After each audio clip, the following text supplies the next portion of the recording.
સજનો, ભગવાને જીભ આપી છે ત્યારે ભગવાનનું નામ લઈ લેજો. આંખ આપી છે તો ઠાકોરજીના દર્શન કરજો.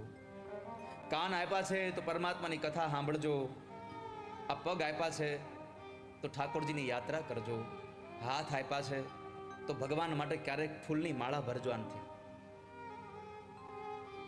ક્યારેક કોઈ ફૂલને તોડી ઠાકોરજીના ચરણમાં પધરાવજો. ક્યારેક પ્રભુએ હાથ આપ્યા છે, આ શરીર ભગવાને આપ્યું છે શું કામ? પણ આપણે બધું જ એવી જગ્યાએ એનો ઉપયોગ કર્યો કે કઈ કામ ન આવ્યું ભગવાનના કામમાં. આંખ આપી છે તને દર્શન કરવા, પણ ટીવી સિરિયલમાં બધું ખોયું. મોંઘું જીવન વાતું વાતુમાં ખોયું. જીભ આપી છે તને હરિગુણ ગાવા. આ જીભ ભગવાને આપણને પરમાત્માના ગુણાનું વાદ ગાવા આપી છે. પણ આપણે તો પારકી પંચાયતમાં બધું જ ખોયું. મોંઘું જીવન વાતું વાત. કોઈ પણ કામ કરો એની અંદર દ્વેષ ન રાખો.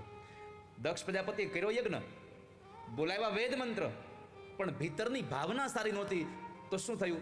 યજ્ઞ જેવું યજ્ઞ કામ કર્યું તો અહિત તો એનું જ થયું. જે માણસ યજ્ઞ કરે એનું સારું થાય, પણ આનું ખરાબ કેમ થયું? એની ભાવના સારી નહોતી. જ્યારે તમે કોઈ પણ સત્કર્મ કરશો પણ એમાં તમારી ભાવના સારી નહીં હોય તો એ સત્કર્મ તમારું ખરાબ કર્યા વગર નહીં રહે.